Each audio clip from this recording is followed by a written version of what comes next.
Hello and welcome to this thing called church. Today is December. What is he? What is he on? Oh my God. Oh gosh. He's by himself in that room. Has he gone mad?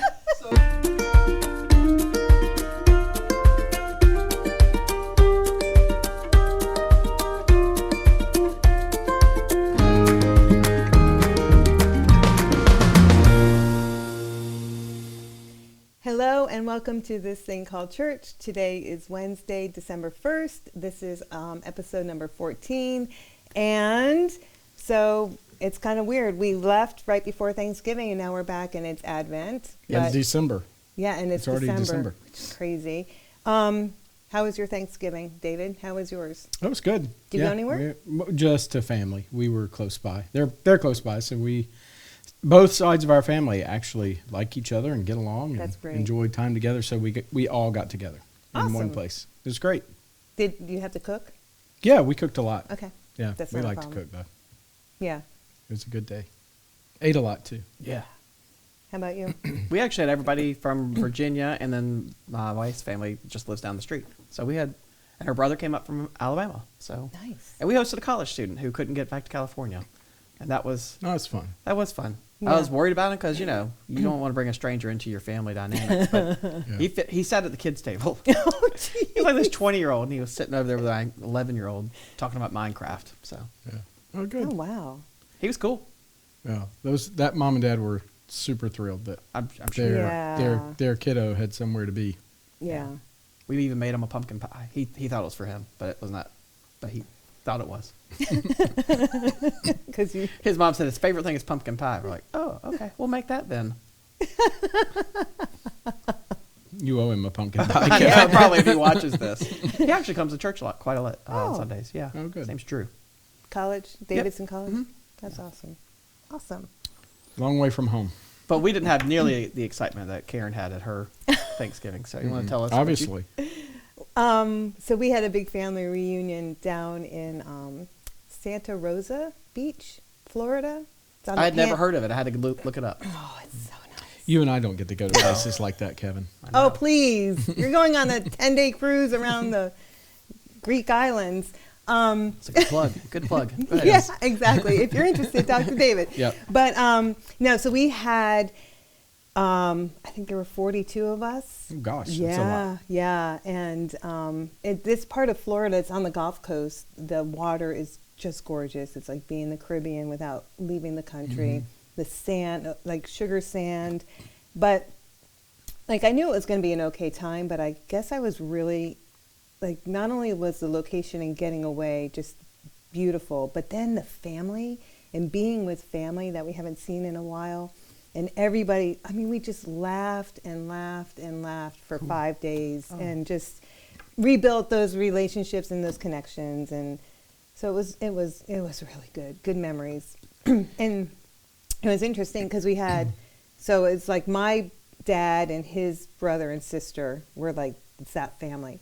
So all the adults, like that generation, were all hanging out. And then my generation, all the cousins, we're all grown up now, and we all were hanging out. Yeah. And then all of our kids around the same age, young teenagers.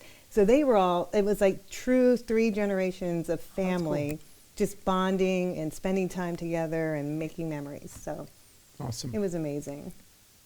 It was amazing. What movie did they film there? Oh, The Truman Show. Oh, yeah. Have you seen it? Mm-hmm. So that post office, Yeah. I have a picture. In I the haven't town. seen it yet, so I need to see it. Yeah, it's a crazy movie, but Oh, it is? Yeah. Well, It's not bad. It's not scary or anything. No, No. it's interesting. But that's the location, Seaside. It's the little town. So is that North Gulf Coast or West Gulf Coast, Florida? Is it like on the peninsula or is it up in the Panhandle? It's up in the Panhandle. We were in the time change, Okay. so it's like. Oh, you're way west. Yeah, we were Yeah. west. Yeah. Okay. Yep. But I got you something while I was there. There was a little shop. Uh-oh. I know. It's like, how bad It is that fits when with you're our- shopping and then It's you our theme today, the art of simple. Yeah, the art of simple. And I couldn't find cool. anything for you. I was all right. looking because I felt bad. It doesn't hurt my feelings. There you go. Coffee Jesus. Coffee No, and coffee Jesus. and Oh, Jesus. and Jesus. I can't read. Coffee and Jesus. Yeah. Even better. So coffee plus Jesus. I like yours, David. Yep. Yep. That's a good size one too. You don't have Yeah. to go back and refill it multiple times. Yeah. Is it ceramic? What is that? I don't know. Yeah. It's some kind Okay. of ceramic. I didn't know if it was like the 10 cup I brought in that one time. Dishwasher and microwave safe. Yeah. Nice. Yeah. Very Only the thoughtful. best. Yeah, yeah. I know. We'll get some points there. It is empty though. It could have It, been. oh. So Thank you. anyway, so Thanks, that thanks. it was a wonderful. We had a good time and came back, and now It's a rat race to Christmas. oh my gosh, it's so bad. Before we left though, I had put up our Christmas decorations. Oh yeah. So you I didn't think have to I'd come said back that, and do so I that. wasn't so stressed about Yeah. that. By the way, that'd be a great name for a podcast. What's that? Coffee and Jesus. We should have thought of that. We could change it. Yeah. Coffee and Jesus. Well, you were saying, what was Cindy's? Hanging with Hockett. No, yeah. Was it hanging with? It was, I don't know. Out of pocket with Hockett. That was another one she came up. Yeah. But there was one I thought with coffee, but I can't don't remember. know. But that would have been a good one. Next one we'll have to rebrand and use that one. Our Bishop Ken Carter has a thing where he talks have you seen his Saturday morning Facebook posts? Do you see those? Yeah. No, sure. actually I don't. Sorry. I thought Well, maybe he might be Saturday watching morning it. he puts out kind of here's a review of the week sort Okay. of thing. You know, Yeah. this happened this week. This is what I've been praying for. This is what's going on. Anyway, they're usually pretty good. But he's got this sort of kind of recurring theme that he talks about grind your own beans. Mm-hmm. And of course, it's part of it is just about coffee's better. But then the other part is, sometimes you slow down and you take longer to do something because the there's quality. There's quality and depth in that than our sort of sticking a pot in a Keurig, and nothing wrong with that. But anyway, Yeah, there is. It's never Well, strong enough. it is never strong enough. No. And there's also it's terrible for the environment. Yeah. But anyway, Really, when you grind your own beans? no, the pods. Oh, the pod Keurigs, is you know, right. yeah. Yeah. Okay, I was. I had a reversed. cup that yesterday in the church office, and I was like, man, I'll It walk isn't the Summit. same. It's not It's the worth same. the walk to Summit. Yeah. So grind your own beans. Thank Grind you, your own Bishop Carter. beans. Oh yes, Summit. another plug. Product placement. Yeah. Yeah, they have some peppermint mocha stuff coming out. I got the thing today on the app, On like the Summit does? little Yeah. notification. Same. Yeah. Oh, I didn't know. They've got a whole winter menu. Okay, keep going. All right, sorry. We'll hit there at 3:30 today. We'll be ready to try that. Wow. Okay, so we come back. Well, I came back. You guys were already here. You we actually never started. left. You never left, and you actually started, which it seemed so weird. And I guess does Advent always start right that week of Thanksgiving? I guess it depends on how Thanksgiving falls. Christ the King can be as early as the 20th. So it is possible to have 1 week. Yeah, No, I think it is. it would. Yeah, it would always. It's always that. It's always It's always after 4 Sundays before. Advent starts 4 Sundays before Christmas. It's always after Thanksgiving. Right. Like right after. Right Thanksgiving. after. Mhm. Yeah. So here we are, and It's a beautiful Advent. Sunday. It was beautiful. Choir had a Yeah. gorgeous anthem. Yeah, the text was fantastic. And our topic for today was keeping a holy Advent, and we're in Advent now, and I just feel as an adult, each year as Christmas approaches, I feel more unenthused, unexcited, and more stressed for Christmas than it's like every year. Even like I remember November 7th this year, freaking out. Oh my God, it's November 7th. Christmas is right around the corner. I'm stressed already. I'm not prepared. Yep. And it's the wrong reasons why I'm not excited. Like I'm not. I think you preached in your sermon on Sunday that this is a difficult time, and it's a time of reflection and quiet and things like that. But in slowing down. But how it's I don't know. It's a stressful time. But before we get into that, why don't we talk first about what Advent means? And I was kind of surprised because we were talking yesterday that some people don't celebrate the 4. Right. They don't like candle. Other religions don't. I just assumed everybody did, but some religions don't. So give us a brief overview of Advent for so those who don't know. There are not Kevin and I have been familiar with denominations for whom keeping Advent is not a thing. Right. They just go from we talked about this when we talked about the calendar, the liturgical calendar, that some traditions follow a more secular calendar, even in the church. So they would, they'd celebrate Thanksgiving, and then a few weeks, well, pretty much the next Sunday, they're singing Christmas carols and getting, they're celebrating Christmas. The breadth of the Christian church, Roman Catholics, Episcopalians, Orthodox, Methodists, Lutherans, Presbyterians, and others celebrate Advent observe Advent much like we observe Lent. We wish we had your had the picture. We should have brought the picture back this week. I had to get the chart and haven't ordered it yet. But as it's 4 Sundays long. Mm-hmm. It begins, so you just back up from Christmas 4 Sundays. Mm-hmm. It's 4 Sundays long. It's a season of preparation and prayer and reflection, preparing for our celebration of. So in that calendar, we didn't get into all of this, but there are seasons of fasting and preparation that precede a feast. And so Lent is the season of fasting and preparation that precedes the feast of Easter. And Advent sort of corresponds to that. It's the season of fasting and preparation that precedes the celebration of the Feast of the Nativity, or the Incarnation, or Christmas, or the birth of Christ.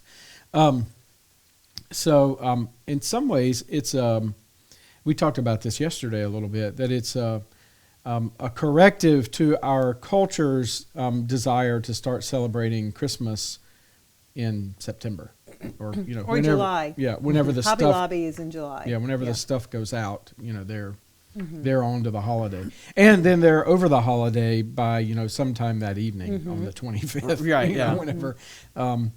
I remember driving home from Kim's grandparents one Christmas, and literally in the car at like 10 or 11 o'clock at night, the station we were listening to that had been playing Christmas music for a month went to commercial, came back from commercial, and we're back to their regular programming. Wow. It was over. They were done with it. They had put it up and put the bows in a box and back on the shelf till next year. I actually have a friend that takes down her Christmas tree on Christmas Day. Yeah. She's like, I'm done with it. Let's clean it up. Let's go. Yeah, so on Christmas Day.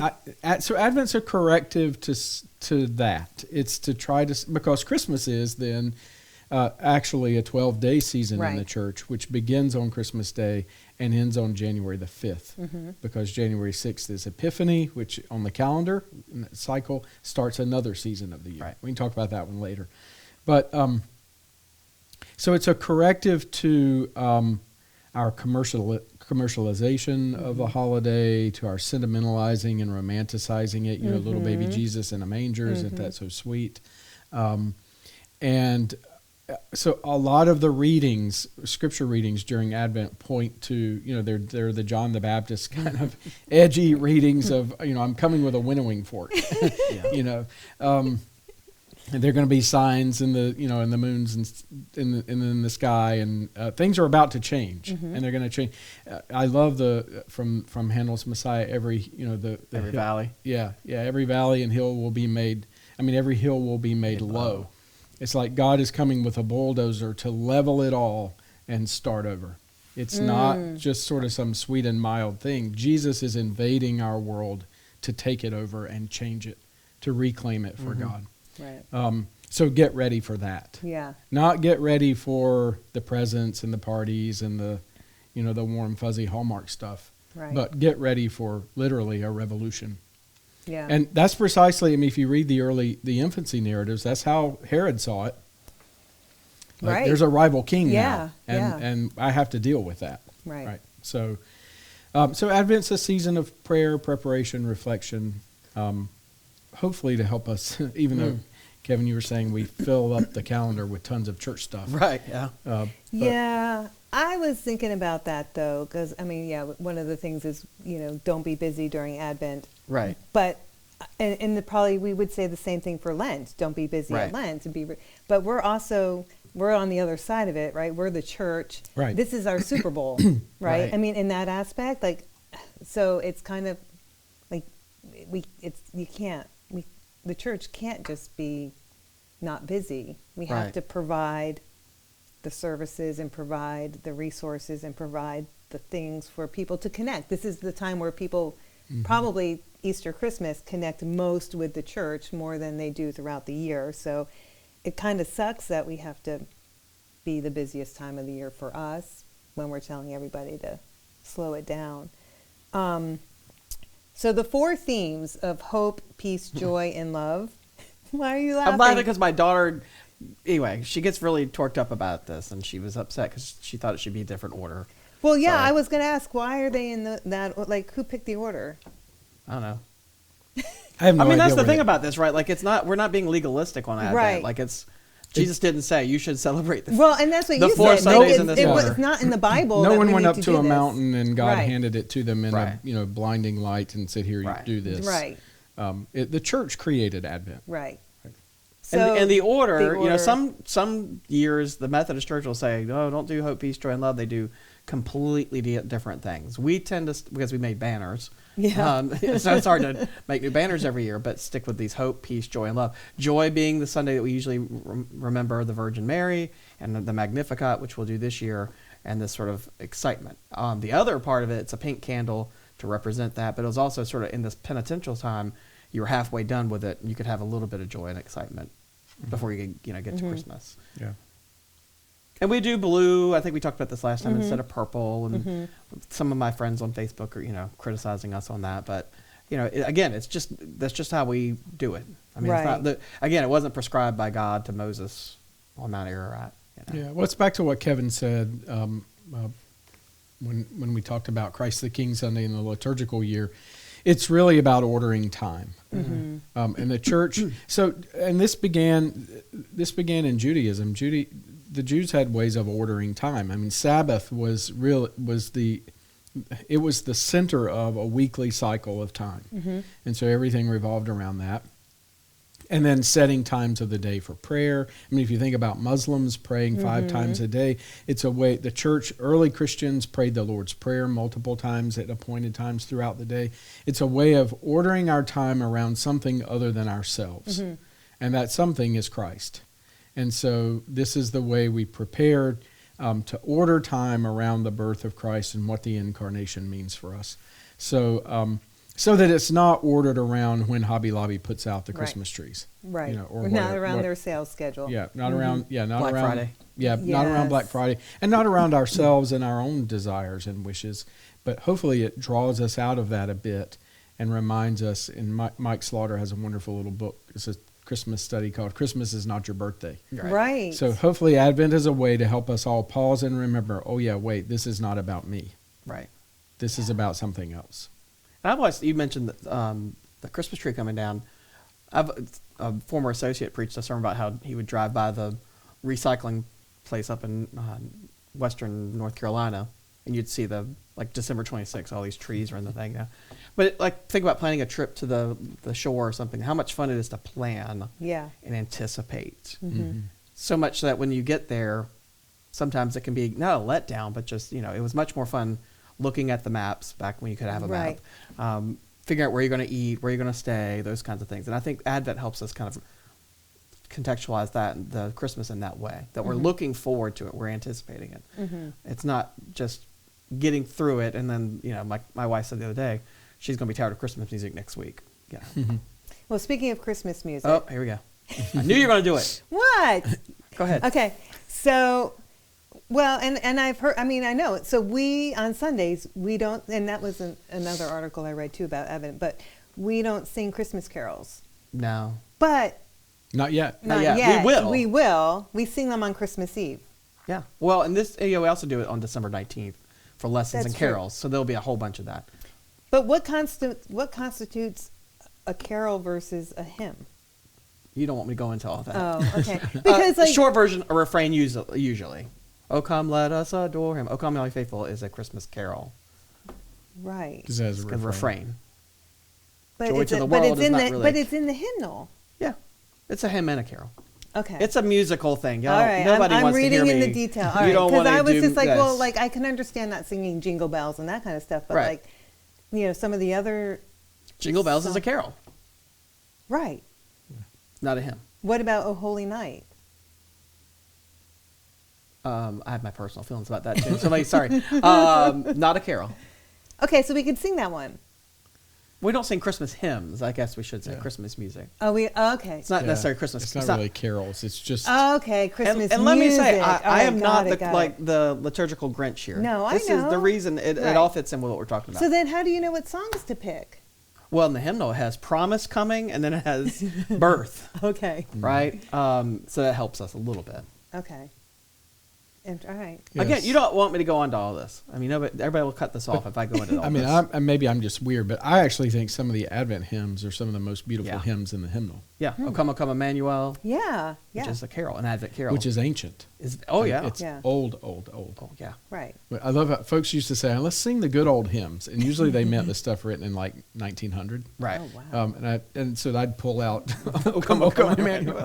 Do all 20 verses. Oh, geez. Like, there's a lot of verses. We only sang 4. Very old. Yeah, incredibly old. Come Thou Long Expected Jesus is another one. We'll sing that Sunday. It's a beautiful hymn. Yeah. Well, all of the Christmas stuff that we do here Once is in Royal amazing. David City. Yeah. Oh, yeah. That tells the whole story of Christ's coming, birth, and then the end of the world too. Mm-hmm. Okay. Well, I was just like, that'll be on 19th, December 19th. So yeah, and some of it is we are not a culture that waits very well. No. Well, now we are. Well, I know, but I mean, now but everything is at your fingertips in an instant. Yeah. Which is really terrible. Like nothing. I mean, it's just not healthy. No. There are some things that are worth doing more slowly and taking our time and appreciating. Yeah. Kim and I, Kim is not a sit at a dinner table for a long time kind of person. Right. So, but I would sit there for hours. Mm-hmm. I just like the whole experience of it all. It drives her nuts. But some things are worth taking your time over. Yeah.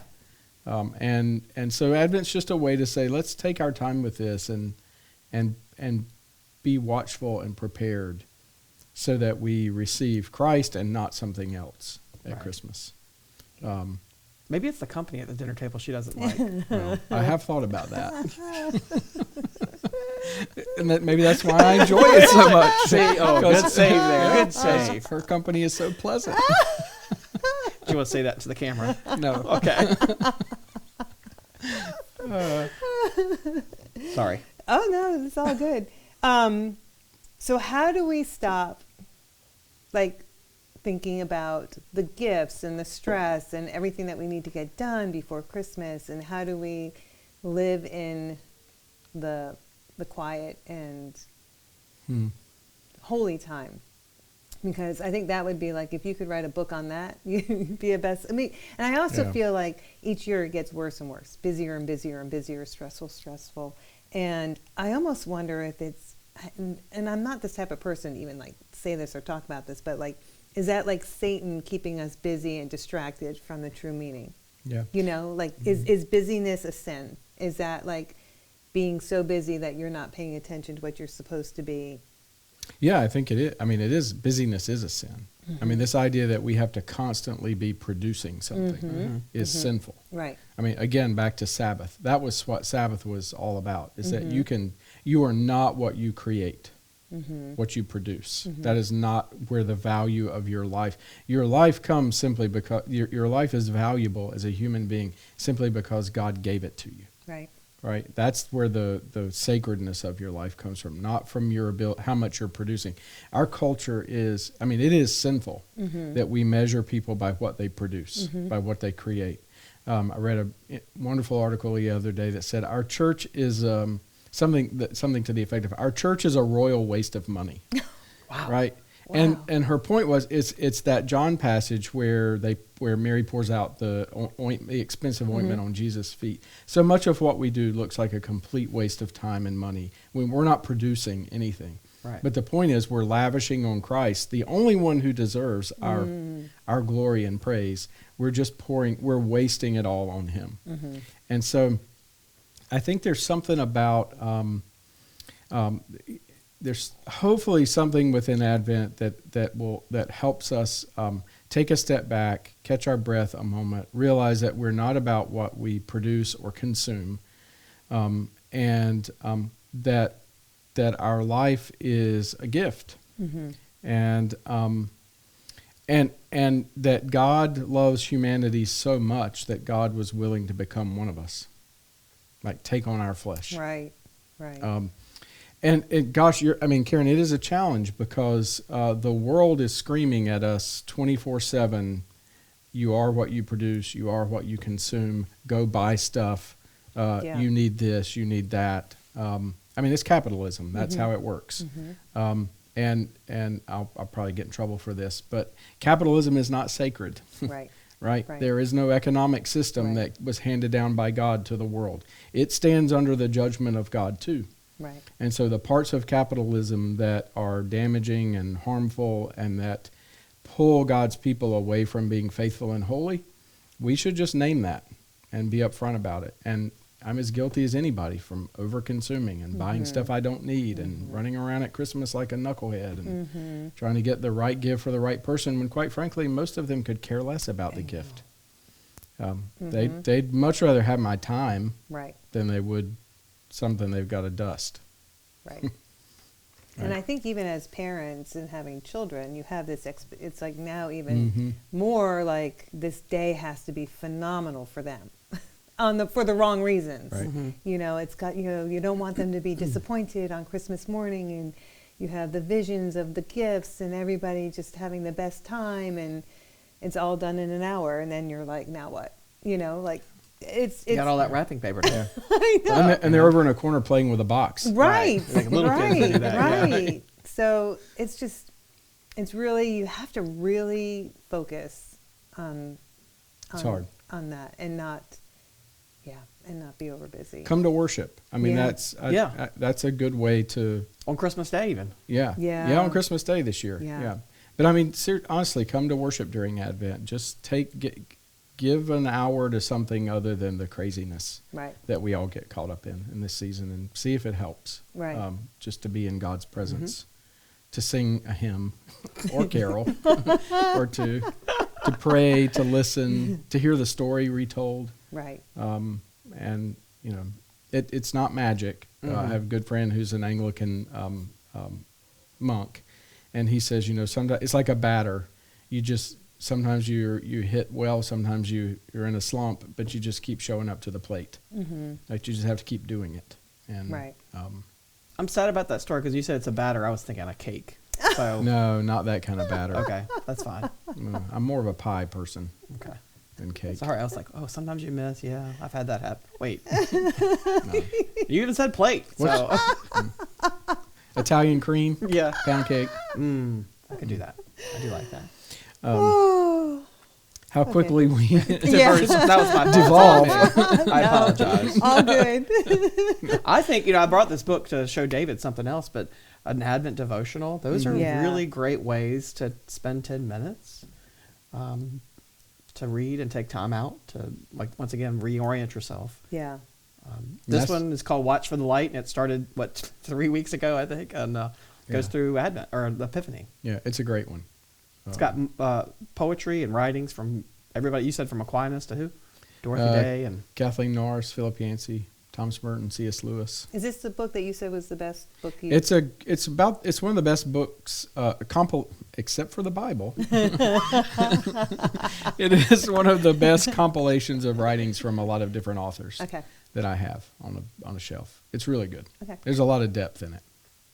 It's not fluffy Christmas stuff. It's not like a Hallmark. No, it's not the home. It's you're not going to feel warm and fuzzy after some of these. Is what I'm saying. Really? Yeah, some of them are challenging, but they're all good. Yeah. Okay. And if you come on the 26th, you might hear some of it. Right? And the 25th. And the 25th. Mm-hmm. Oh, wow. Who knows? My sermon might be right there in the book. But yeah, devotionals, worship, find a way to serve. Yeah. During the season, do something for someone else other than your family and yourself. And it's Wesley thought serving the poor is a means of grace. Right. It is. Mm-hmm. Right. Christ is there. Right.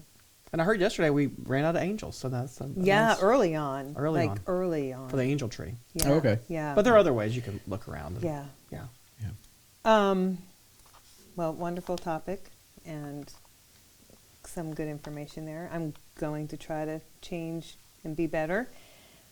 And we're always doing that. Yeah. Yeah. Yeah. It's a work in progress. We are. Yeah, we are going on to perfection. Yeah. So talking about keeping busy. Yes. On that note, we do have some extra services this year, and we do them usually every season, but on the December 19th, we have a Hope and Healing service at 7 p.m. It's a Sunday night. It's over at the chapel. It's beautiful. Anybody can come, and it's not necessarily more geared for those who have lost loved ones, but it's for those who are having a hard time. So that's on December 19th. On December 5th, which is this Sunday. Yeah. Gosh. Like this Sunday. This Sunday, like today's Wednesday, we have a compline service, and that's also at the chapel. Yes. If you've not been to the chapel, you've been to a couple things, but it's beautiful. It'll be decorated, candlelight, no sermon. Sorry. And choirs. We have a friend of mine. It'll be beautiful. It will be. Yeah. And it's going to be kind of centered around Mary. So it's going to be music. This is the only time of year we really acknowledge Mary in the Protestant church. But there's a lot of stuff there. The Theotokos. Yes. Mother of God. Okay. Yeah. Thank you. That's what the Eastern church calls Mary, the Theotokos. Okay. The Mother of God. And then, well, speaking of that too, we also have the live nativity this weekend. Christmas in Davidson starts tomorrow. Thursday, and it runs until Saturday. And we will have our annual live nativity scene over across the street in the parking lot, the chapel parking lot. And this year's a little bit different where last year we had to have a drive-through in our parking lot, but this year they're doing a walk-through at the live nativity. Before it was just kind of open and people could come and go. I think this year they're just trying to direct people keep them moving a little bit. Yeah. But I'm sure that will be wonderful too, so you can stop by and see and that. Lots of performing groups, outside community groups playing and singing at the chapel and ringing, actually. Yeah. Lots of great community groups going to be in the chapel those days as well. Yeah. So all three days. All 3 days. All 3 nights. What time does it kick off? What time does it usually begin? 5 or 6. 5 or 6? Yeah. They shut the street down. Right. Pretty early. And the parade's on Saturday. Saturday at 1. Yeah. Good grief. Yeah, so here we go. Hold your breath. And in other news too, we recently released, it sounds horrible, we released a new video regarding our new building program or the renovation that we the building committee has been working on. And if you haven't seen that, it's on the website and has been in an email. But representatives from the building committee will be available the next 2 Sundays, the 5th and the 12th, and they'll be in the gathering space, and they'll have the architectural drawings, the large renderings. Yep, the large renderings, and you can ask questions or express your concerns to them, and so that's really some exciting news. Yeah, That's really exciting. They've done excellent work. Yeah. It's a great. It meets current needs, and is reasonable. Right. It's not extravagant. It's not over the top, but it will help. It'll address some space issues that we currently have, some updates that need to happen in bathrooms and other places around the campus. The Ceiling. kitchen very much needs it. Yeah. And then provides a little additional space, particularly for youth and the music program. Right. So wonderful. So that's we do have a lot we're going excited on. about We're that. excited. Yeah. So that's all I have for today. Do you have anything else? No. Sunday's coming. Somebody better write a sermon. I know. I need your. Oh, you need. I need. This is your friendly reminder. I need your sermon blurb. Yep. Wow. Canticle of Zechariah. There we go. Yeah, Luke 1. So that's what Sunday's about. Okay. Awesome. Well, I'll see you guys. Well, I'll see you soon anyway. But we'll be back in 2 weeks, and we hope to see you in church during that time or between that time. So everyone, take care. Have a great day. Is that different than fantasy football? This is the real football. Like real football. Not where you American actually football. play it with your feet. Yeah. Soccer. Sorry. physique. Brian.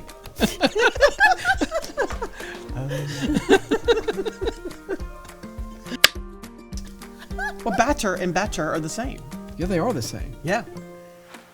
I was totally there. I was like, oh, what a great image. It's like a batter, and you're stirring up, and then you're like, in a plate. And I was like, it could be it. It could be it. And sometimes you miss. I'm like, yeah, sometimes you just stir it too much. Sometimes you need not stir it. No. Really? 35 minutes. What? Nothing. What? It's just exhausting to me. Do you know how much effort I have to do to not say something stupid? And then I let it slip. Oh, batter. Like, I'm like, why did I say that? No, We have this great discussion. Oh, no, and you're that's like, great. batter. I'm I like, love I think that, it's- though. are you talking about cake? I think it's good.